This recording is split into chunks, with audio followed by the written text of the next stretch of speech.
Hello, hello. Welcome to Dreamy Thatch Grove. I'm so happy you found your way back here. I am Bryn, and today I'm doing something a little bit different than I might usually do. I like to do tarot readings for you every now and then. This is not quite that. This is going to be actually a tarot reading for myself. I recently filmed a video. That was the first time that I really let anyone else see me doing a reading for myself. That was just me getting to know a new tarot deck. I have kind of like a little quasi-reading, sort of little ritual thing that I do to get to know a new deck. And I decided to film it because I really like watching and seeing other people's their little rituals and the little things they built up for themselves. And so I thought it'd be kind of nice to share that. I was not planning on doing an actual full tarot reading for me. Like that's just something that I do for getting oriented to a new deck I get. This is fully one for me. This is specifically going to be my tarot reading for going into this new year. And I had not thought I would want to film that. I guess lately I've just been in the mood to feel a little bit more connected to you. This December, I have been making videos and posting every single day, which is huge for me because if you look at my channel, you can see that I have never really posted regularly. I think I started this channel 2017, 2018. God, that's scary to think about. I don't like thinking about that too much.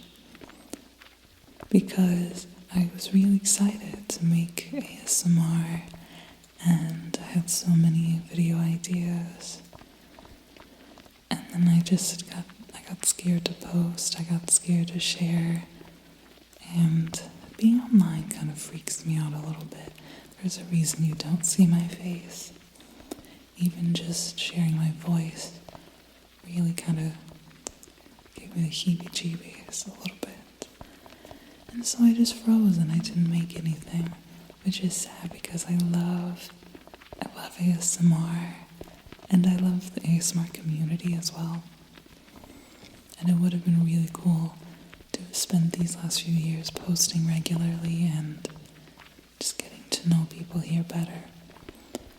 And at the top of this month, going into December, I just decided I was sick of that. And I said, it's time to relinquish fear. I want to change my life. I want to change things. And something my gut said this was the place to start. And so I've been posting every single day. If you look at my channel, I believe it was more than a year ago, the last time I had posted before that. Like before December 1st, I think it was maybe October of the previous year was my last video. So daily posting is a lot for me. And as of yet, it's not like I'm getting a huge number of views or anything. But I don't even care about that right now, It's just so cool to connect with you on any level. And it's got me in the mood to share something a little bit more personal here. So I'm going to be making a video of this same reading for you, for the viewers, for the audience. I will explain what this reading really is a little bit more in depth there. This is not so much an explanation of that spread. This is more just so you can kind of watch how I read the cards for myself. Because it, of course, is a little bit different reading for a group or for even if it's an individual, reading for a stranger rather than reading for someone you know intimately, especially oneself. So, I like watching people do that sometimes. I like seeing their thought process and all that, so I thought you might as well want to see that. Got my clear quartz. Alright. I've already shuffled this and then decided to restart the video and cut that out because it was so loud. So, it is shuffled. This reading that I'm doing, let me get my notebook.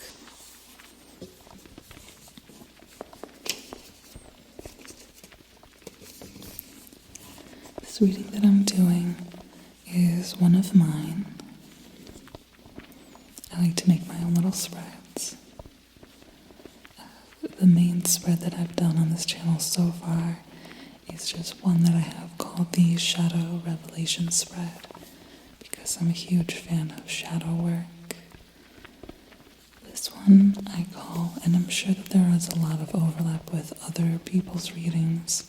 It's nothing like hugely inventive or anything, but it's it's always, there's give and take with it, it's the folk way. This I call the midnight chime spread, and what I mean by that is like on a clock, it's when the hands align back at the top at midnight, and so it is that restarting of a cycle, that moment where a cycle starts anew. And so I wanted to do this one for the new year. This is technically an 8-card spread, except that there are then 4 more cards I typically look at. I like to look at the next card up after a reading, like what would have been next in the deck. I'm sure that other people do this and that there are different names for it. I call it the cusp card. Like it's on the cusp of being part of this, but it's distinctly not. And so sometimes I like to see what was almost said, but is decidedly not present in the reading. I also like to look at the bottom card often. Some people I know call that the shadow card. I call that the root. It's like some people use it as almost the opposite, or as a warning. I use it more as like the most grounded card. And so it's more like the reflection of like the overall spread and sort of a general vibe to keep in mind. So there are some other cards that aren't being laid out in the spread that I also look at. I'll explain it more in depth in the video where I am doing the reading for you. So I'll just go very quickly. The 8 cards that I pull, you pull them around at 4 spots, as if around in a circle, around like a clock. The first one is what you should leave behind. The second is what will be left behind, whether you want it to be or not. The third is what you should carry with you. The fourth is what you should not carry with you, but probably will or will try to.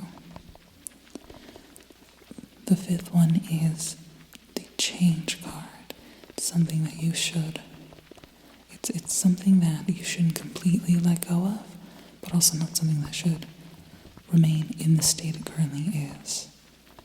So it's just something to alter your relationship to. The 6th card is the focus card. It's sort of the heart of this reading, and it's like the thing that you should be, it's like your grounding card. That's the thing to focus on for the new cycle, in this case, the new year. The seventh card, I can't read my handwriting. That's right.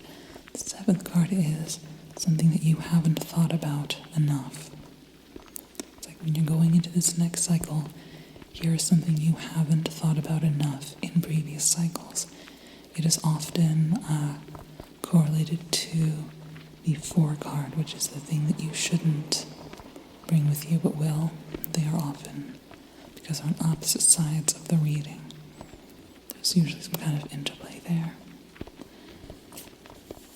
And then the 8th card is untapped potential, or it's a resource that you're not noticing enough that you should pay attention to in your new cycle to help you on your way. So those are the main 8. And then I have 4 more that I will take a look at. In this case, the cusp card isn't actually the next one from the deck. I'm not even sure why I decided this was the case. It just felt right the first time I did this, and so now that's part of the reading. The top card is actually, it works in conjunction with the root card at the bottom, as well as kind of with the 6th card, the focus. The 3 of them all kind of come together to form the general vibe of the year, with the root card being a little bit more prophetic and the 6th card being a little more advice. The top card is just sort of like, if you had only pulled 1 card, this is what it might have been. Then the cusp card is actually the second one down after that top card, and it has the usual meaning of the cusp card of being like, this was almost here but not, so please note the negative space that's leaving here.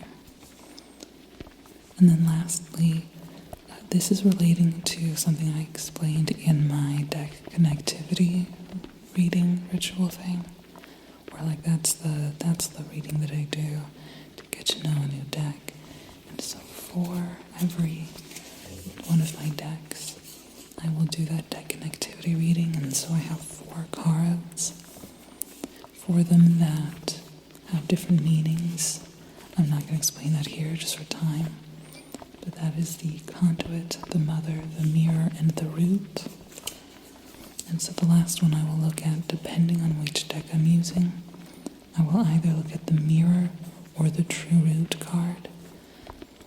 I mean that I will look through the deck after I've done the reading and try to find how far into the deck it is, and also what is the card that comes right before and right after it. I think for this particular case, because it's for a whole year, I'm going to look at both my mirror and my true card, which for this one, the mirror is the High Priestess, and the true root card is the Knight of Wands, I believe. I can double check that. Yes. So, that I am going to get into. I was going to say get right into it, but it has been 15 minutes, hasn't it? I'm so sorry for yapping. This is meant to be more chill time anyway. I will put timestamps if I remember. Alright. So, I need to keep it open. My memory is so shot. I'm going to forget what each card means. What you should leave behind. Alright. I don't know why I got nervous. I got nervous for a second. Sometimes when it's a reading that's, well, first of all, just a personal reading, doing it publicly feels a little bit new to me. But also because it's for a whole year, sometimes the nerves hit a little bit. We don't do that anymore. We're shaking that off. All right. the first card for me, what I should leave behind in the previous cycle. The King of Wands. The King of Wands, okay. I often get all of the meanings for different cards in the deck mixed up, and so I have like a quick reference guide here with just like a one word or one sentence description for each card so I don't forget. These are not the same always as the classic definitions. For each cards I have learned my own relationship to them, and so if sometimes my definition of a card doesn't line up with what you've maybe heard before, that's just because I do my own thing with it, which I think everyone should do. For the ones that are like things to leave behind, the more negative ones, I typically look at also the shadow definitions that I have for them, if I have them for that card. The King of Wands. I have written down here focused vision and entrepreneur. However, the shadow reading, it's domineering. Maybe being a bit too controlling, getting too in your head about being in charge of things. So, the thing to leave behind for this year, I think what I'm getting from that is mostly don't be a bulldozer about it. Okay. Next is what will be left behind, whether you want it to be or not. Page of Swords. Page of Swords. Ooh, okay, good. The Page of Swords I have written down here as being the card of analysis paralysis. It's research, yes, but also the shadow of it is being all talk and no action. It's where you get stuck in the planning stages instead of the action stages. I started off this video yapping for some time about how that's definitely been a big thing for me in the past, and I've only recently started changing from that. So that's a very comforting card for me to think about that being in the past and not coming with me into this new year. I would very much like to keep up daily posting for a while, and even once it's not daily, at least regularly. I plan on being in this 100%, so this feels like a showing up. I like that one very much. That makes me feel good. Alright. The third card now is what you should carry with you into the next cycle. Okay. The Three of Swords. Typically a deeply negative card. Usually this is thought of as a card of heartbreak. Sometimes it's like, most stereotypically it's a card of being cheated on. It's generally like betrayal or heartbreak. I have a slightly different definition for it. For me, the phrase I wrote down is just finding out pain points. So, for me, this card is a connotation of learning from the heartbreak and learning more about yourself. When you find out a pain point, then knowing where it hurts can be helpful. And so, it's not necessarily even about honoring your pain, I think. I think this is mostly just Don't forget your lessons.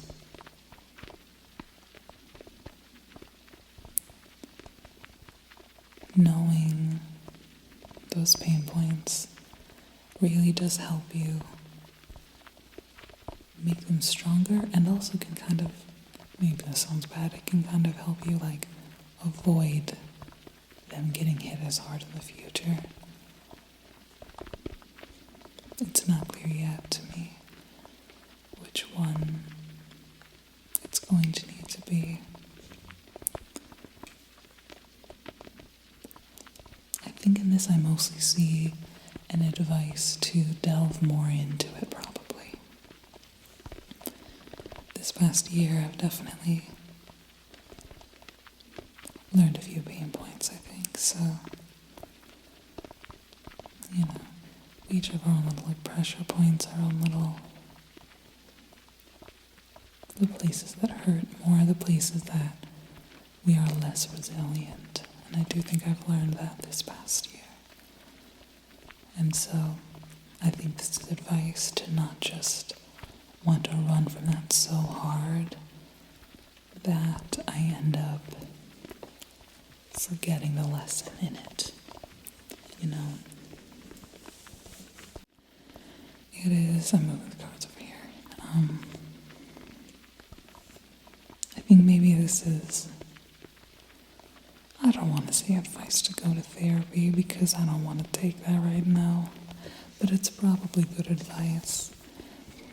At the very least, I think I might take this as a call to do some more inner work, maybe even some more shadow work. I've been doing more of that this past year, but not as regularly as I should. So I think that there's a call in here to meditate on that.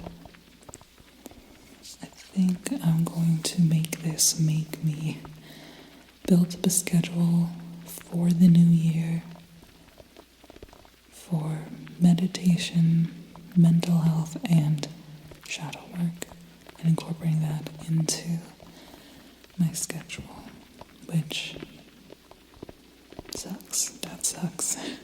I'm really emphasizing this one because with this reading I really like to pay attention to when a card's number corresponds with its position number. So it's the 3 in the 3rd position. And so this one like really so far is standing out. And so I'm taking it more as direct advice. And I do think I need to take that. I like to start rituals like this by lighting a candle, and I'm 25 minutes in and I've forgotten to do that, I just realized. And you know what? Better late than never. So, at least now I feel like I know what to focus on better. So, as I light this candle, I'm going to take a deep breath and think about that inner work and sort of make a commitment to myself to focus on my inner work and shadow work this year. Feel free to use this to set an intention for yourself if you'd like, but to be honest, as I said, this is my reading for me, so this one's just going to be for me. We'll see. This is broken a little bit, that's alright. There we go. Oh, baby.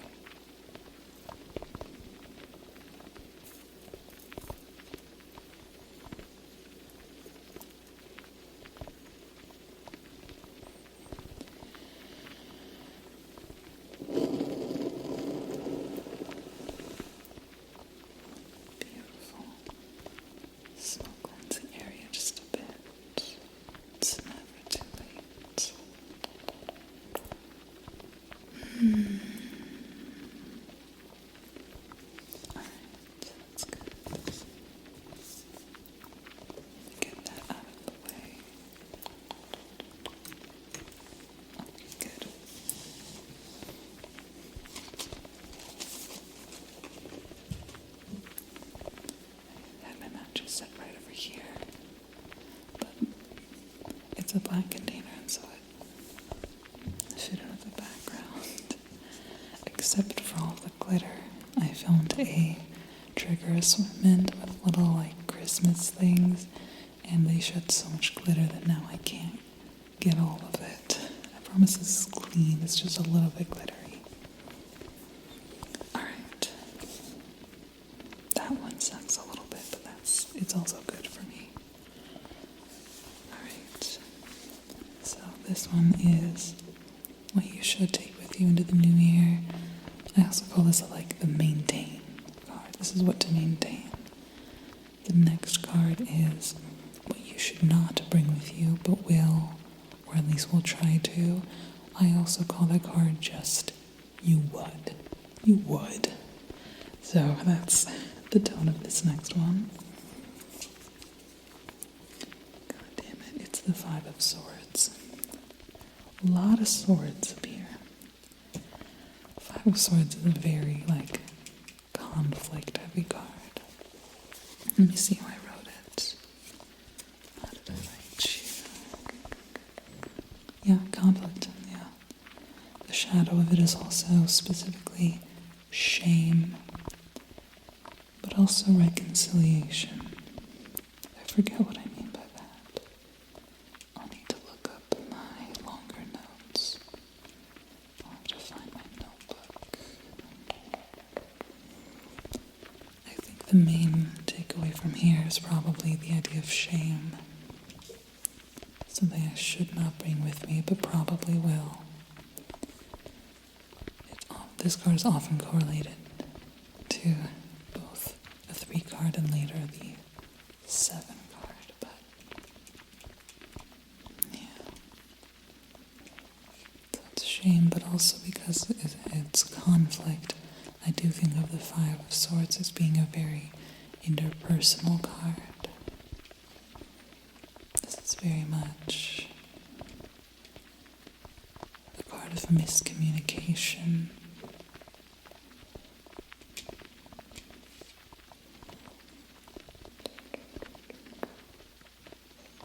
I'm going to keep that in mind as I continue my reading. But yeah, the shame I understand a lot, and I think I need to probably keep that in mind with the Three of Swords card. That's probably my deepest pain point in general. I was saying before about these three make so much sense, the 3 sword cards, for me and for what I was even explaining at the top of the video, of that fear of posting, fear of sharing myself, and letting that fear lead me to indecision and inaction. And that is shame, ultimately. Sometimes it is so annoying when the cards make perfect sense. The 5 card. This is a card of change. This is something that you should not abandon completely, but it is something to alter your relationship to. Maybe deprioritize. Usually for me I find that it means something to deprioritize. But let's see what makes sense. This is the Page of Pentacles. I think of that usually as a very positive and very helpful card. So it's very interesting being advised to kind of relinquish that a bit. Page of Pentacles.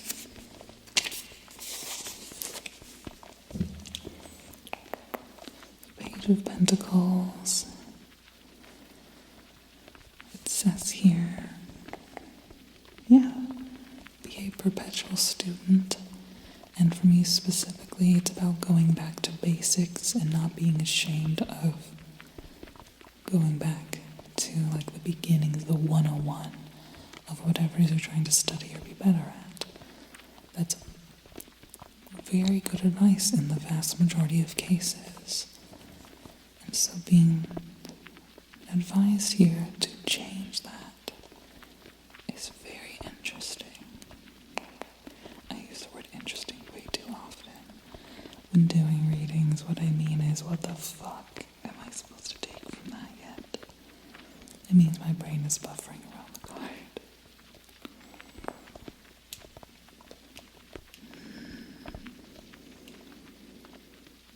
Bearing in mind the other cards in the spread, the relinquishing of that analysis paralysis from the Page of Swords, and the fact that I should be relinquishing that shame in the Five of Swords. Maybe there is something here about using this idea of being the perpetual student, and maybe on some level I've been bastardizing that into being a perpetual beginner in a way that is inhibiting growth. I think that's unfortunately very, very possible, maybe even likely.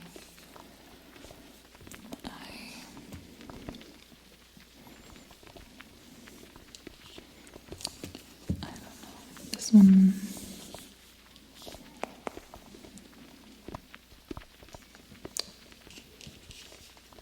This one's hurting my feelings a little bit. Is that weird to say? Page of Pentacles, I think this was very prominent in my first ever reading with this deck. I've pulled this a number of times. Being told to change it is so trippy. I think to put in a word, what that's making me think of right now is imposter syndrome. That's 2 words, you know what I mean.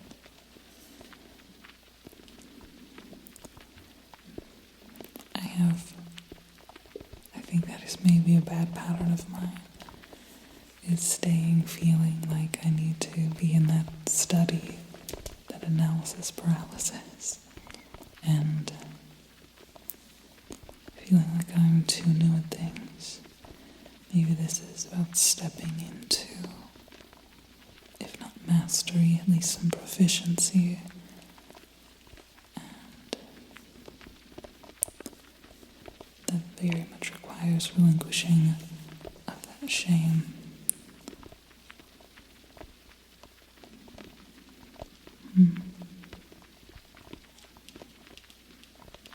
Yet again, it sometimes hurts my feelings when the cards make too much sense. Let's see here. The focus card. Okay, good. An easier one usually for me.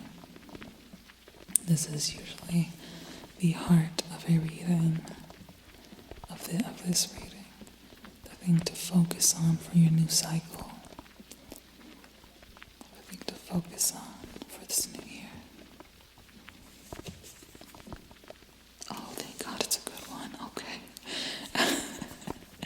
It is the Ten of Cups. Oh, that's lovely. That's lovely. The Ten of Cups is such a nice card. At the end of this reading, I might go into the booklet for this deck. I didn't explain this deck. This is the Midnight Magic deck. It's a deck of mushrooms. Every card has their own mushroom. I think they did a great job of assigning the different mushrooms to the meanings of the cards. I'm not explaining anything today. But yeah, for the Ten of Cups, portobello mushroom. I might go read the full description of this from the guidebook at the end since it's a focus card. But for this one, it says stability and peace. Just focus on stability and peace. Gosh, yeah. That sounds so nice. That's a good thing to focus on for the new year. I like that very much. There's a little rainbow on this card.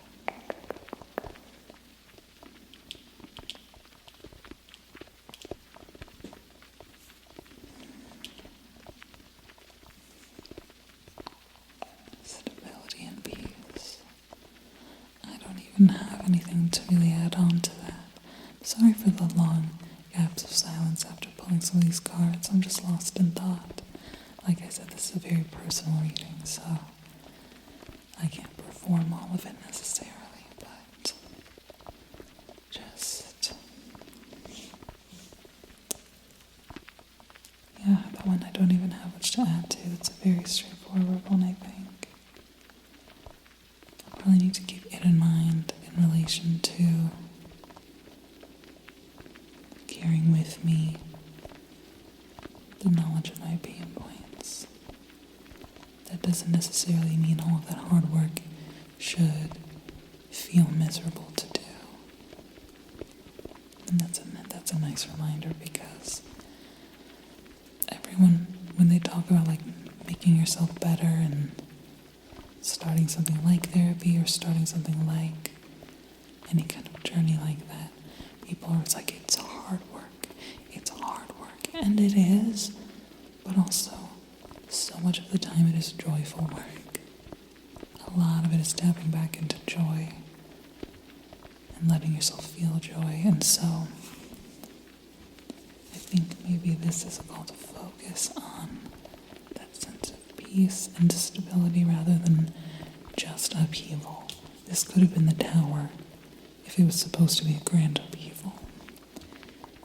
And so the idea that the focus should be stability and peace really heals something in me.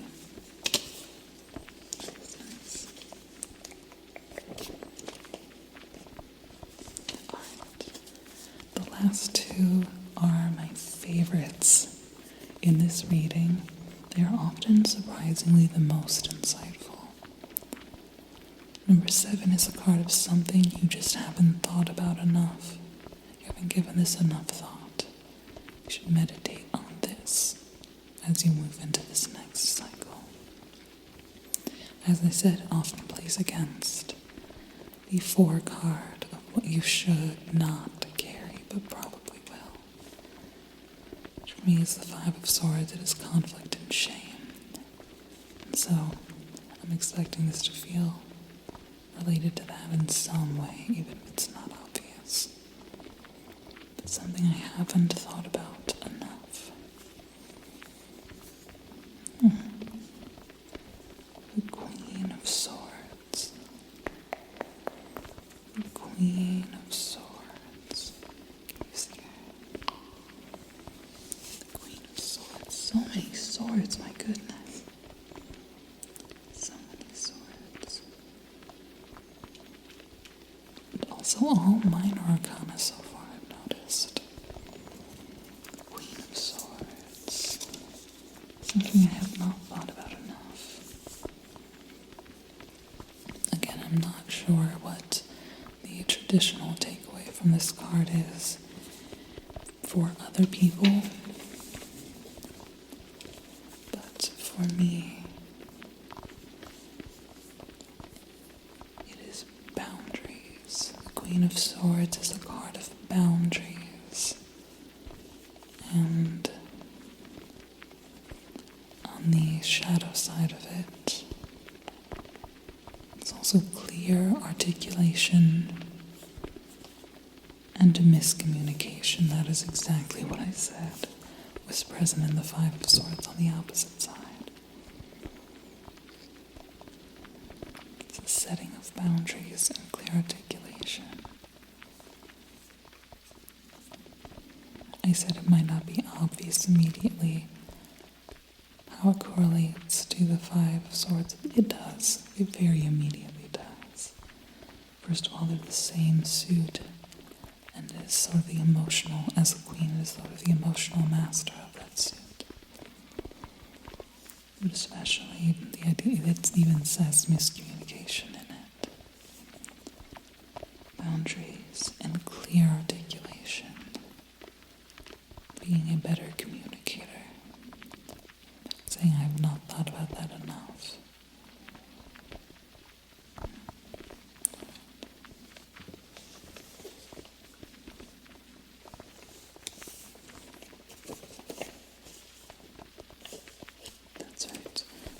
card is Untapped Potential. I also call it the Resource card for the new cycle. Untapped Potential. Something I have not delved into, but can and would find helpful. Energy to help me. The Knight of Pentacles. White truffle mushroom. The Knight of Pentacles.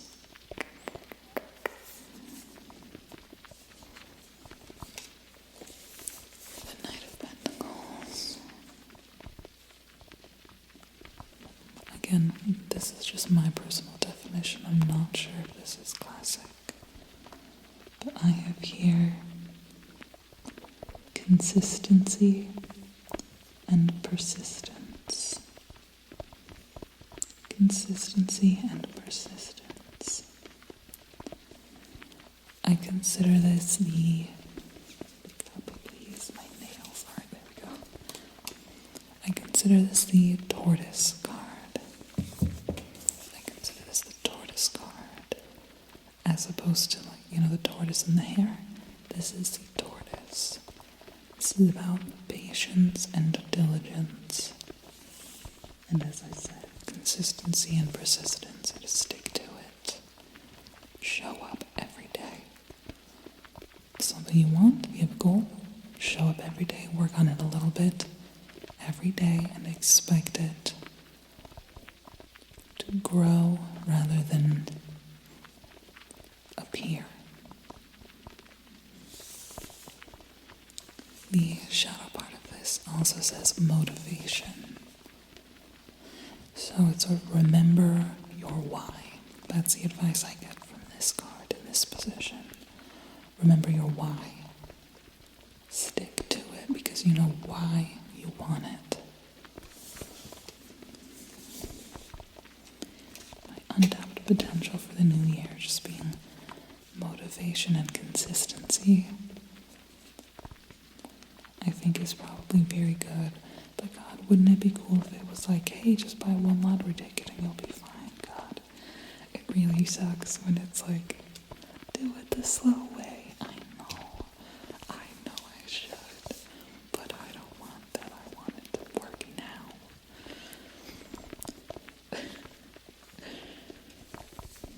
This reading is, it feels right. It feels fitting.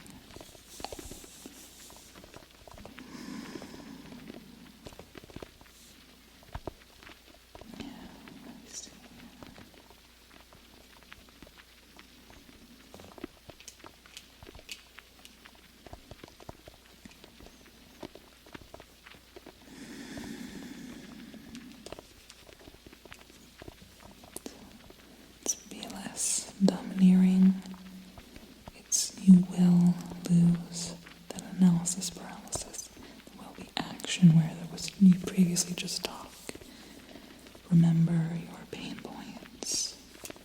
You should get rid of that shame you're going to try to bring with you. Stop feeling like an imposter and trust that you know what to do.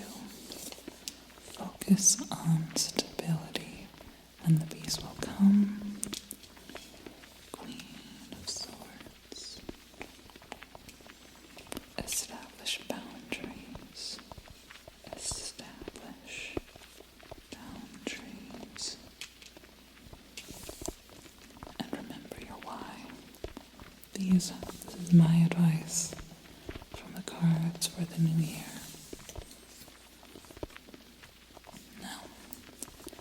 I had mentioned that I also do a few more cards that aren't part of the 8, they're just in the deck.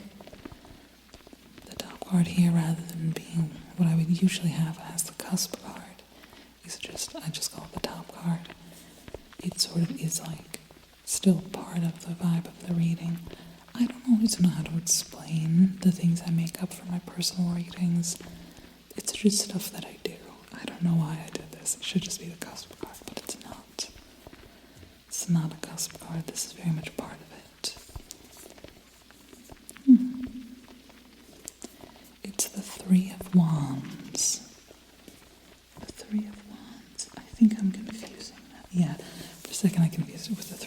Swords and was like, not again. That wouldn't be possible. Yeah, the Three of Wands, rather. And this is sort of like the overall vibe in general. It's like if you would just pick one card rather than the 8, it might have been this one. It's a card of foresight. The Three of Wands is a card of foresight. A few of these I have with little arrows before a sentence, and that means that it's advising you to take action. Like it's not just a vibe, it's like do this. And the action here is take a risk through expansion. Take a risk through expansion. That plays so perfectly off of this diagonal line here. From the losing that analysis paralysis, and down here getting rid of that sense of being a perpetual student. Take a risk through expansion. That's a very encouraging card to focus on for the new year. Very like, go get it, do it, get it done. Put yourself out there also a little bit. I like that. Good. The next one I'll pull is the root card, which is whatever's at the bottom of the deck. The root card is very much like the most grounded card, very similar to this top one I pulled, as well as similar to the focus card here. It's sort of like the guiding light of this reading.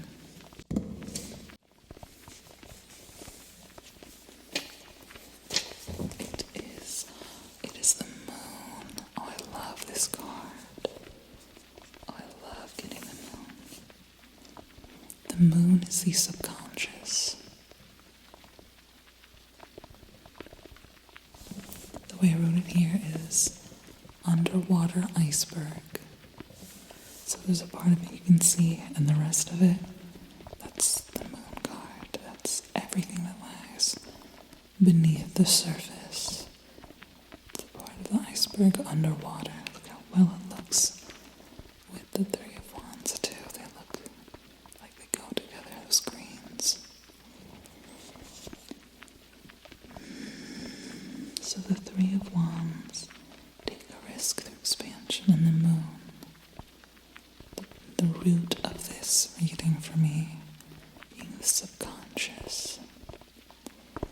I see a lot of the Three of Swords in this position for this of remembering the pain points and delving deeper. I'm very much being advised to. I'm seeing with this, with the moon, I'm very much seeing advice to delve more into the shadow self. So I'm going to make for myself a plan to prioritize that daily in the new year, which is probably good for me to do anyway. Now I'm going to look at my cusp card. This is the one that was almost in this reading, but just barely was not. And the deck wants to make it clear that this is not quite what it's saying. The Queen of Pentacles. I would love if it was saying that. Okay, how do I have to say it? It's so easy to look at the high-ranking Pentacles card and just be like, money. It means money. And so it's saying you will get money, but it's not that simple. It's... okay. That's right, okay. My sentence for the Queen of Pentacles is just, you are building a foundation. And so what I usually mean by that with the Queen of Pentacles, I actually usually mean this more socially. It's more about the community you're building. But because this is a cusp card, I also focus more so on the shadow part of it. And the shadow part of the Queen of Pentacles for me is caretaking.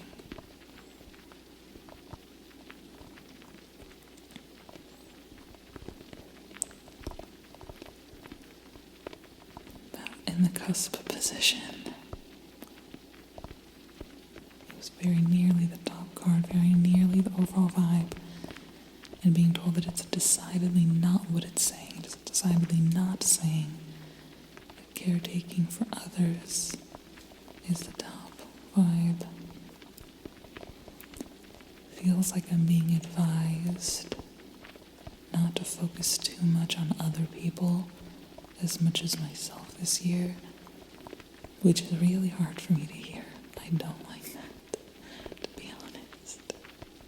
I guess that's in line with everything I was talking about before with the Three of Swords as far as the Moon. As far as being advised to do that inner work. I guess that's really emphasizing that I need to focus on myself. And I don't want to. Is it awful to say that I just don't want to?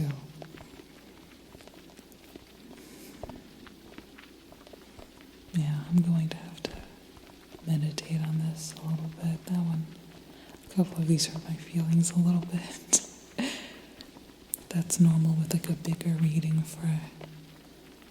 especially for the changing of cycles. That can be a very painful thing, being told what to let go of.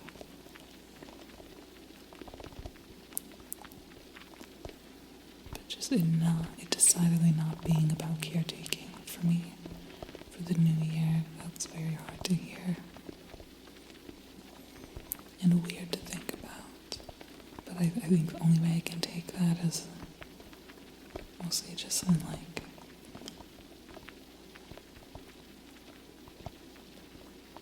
you putting on your own oxygen mask first, being told to like do the inner work before you try to do outer work for other people, or before you try to do other people's inner work for them. That's probably good for me to hear, but goddamn. Alright, put this aside. The last two I'm going to look at, as I said, are my two cards that mean a lot to me in this deck. If you're trying to replicate this reading for yourself at home, you can basically just pick a card that means a lot to you. Maybe that's shown up a lot for you in readings with the deck you're using, and look for it where it is in this deck. Pay attention to how far down in the deck it is, and also pay attention to the cards that sandwich it. What came towards the top of it and what came close to the bottom of it. So I'm going to look for that. For me, I'm actually going to do two of them. I usually don't, but because it's for the new year, I'm going to look at both my mirror card, which is the High Priestess, and my True Root card, which is the Knight of Wands for this deck.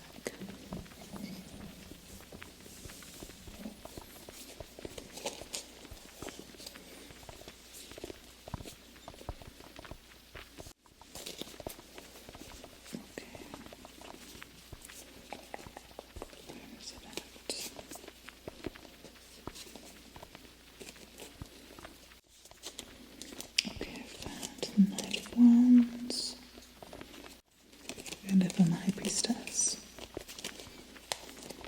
Sorry, I had to do that off camera. This is where they were in the deck. I just stuck them out sideways. So, the Knight of Wands right here, a little bit more than halfway in the deck, and the High Priestess here is about 3/4 of the way.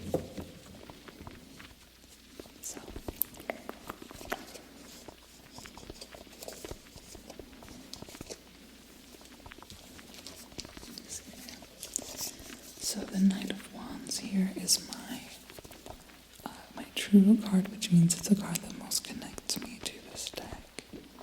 Before it is the Ten of Wands. Ten of Wands, the burnout card. Am I confusing it? I confuse Wands and Swords a lot. No, it's the burnout card. Okay, fuck. Burnout card with the advice to delegate now comes before. My nail fell off.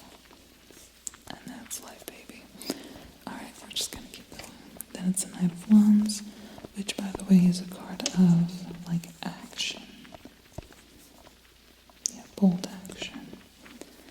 And then after it is the Page of Cups, which, to me, is always the card of vulnerability. So it's 10 of Wands to the Page of Cups, and then the High Priestess, it is then the Queen of Cups. The Queen of Cups, I think of as being a card of empathy, a card of, the shadow of it is anticipating motives, but overall her vibe is emotional intelligence. So we went from burnout to vulnerability, emotional intelligence,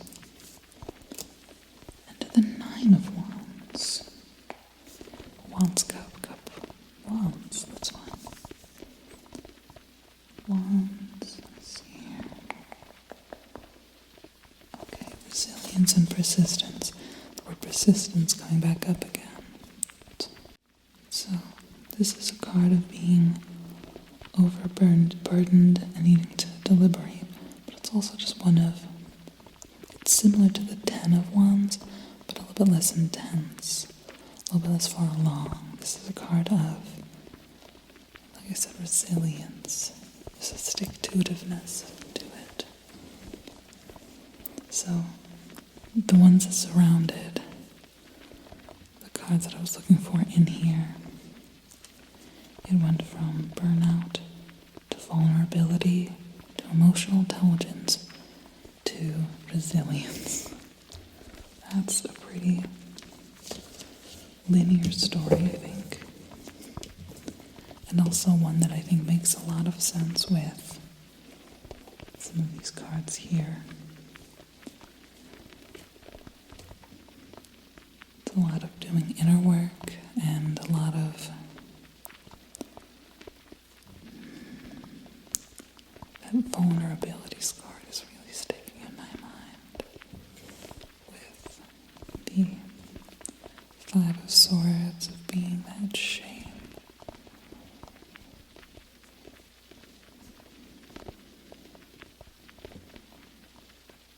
But maybe also the Queen of Swords over here of being about boundaries, setting boundaries.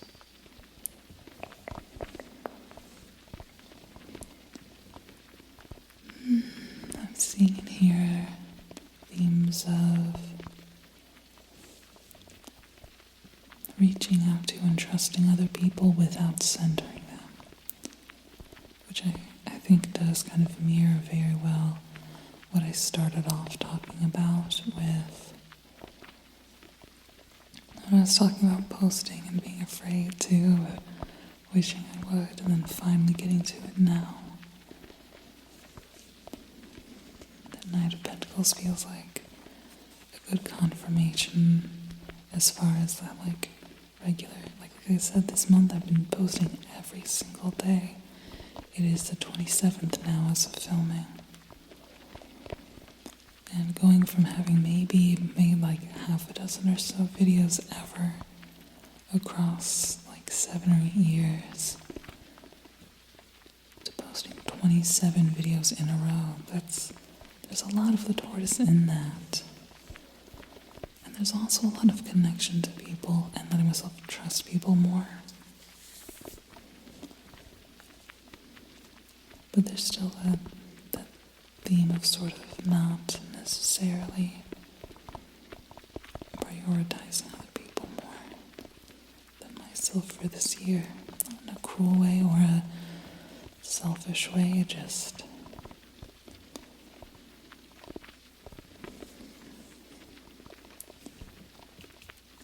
I keep having to come back to the focus card because I'm getting too caught up thinking about the work to do that I'm forgetting that it's about peace.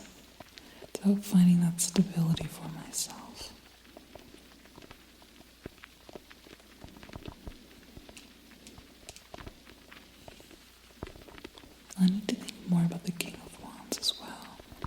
feel like I'm that domineering of a person, but I will need to meditate on that.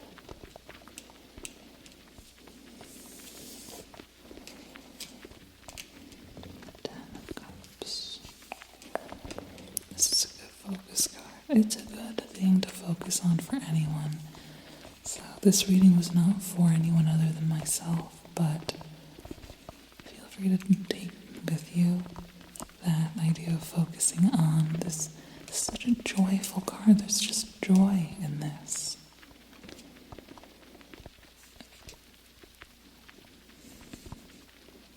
For this new year, I also very much wish you a focus on joy, peace, and stability. It might be hard, but it's not. It's not supposed to hurt. It's not gonna hurt. Thank you very much for being with me for this. I don't even know why I decided to film this instead of just doing it myself. But I'm so glad I did, and I feel like it was so fitting that I did for some of the themes here. So, I hope you felt a certain sense of connection here. I do. I know it sounds weird because as I'm filming this, no one's even seeing it. But across time and through screens, I can still feel a sense of connection to other people.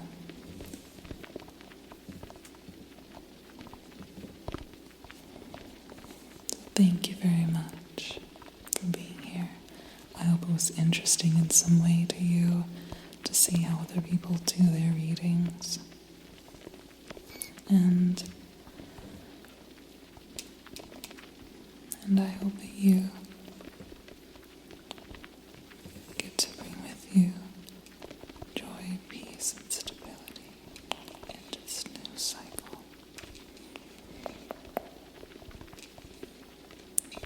You are free, if you'd like, to drift off into dreams or to remain exactly as you are,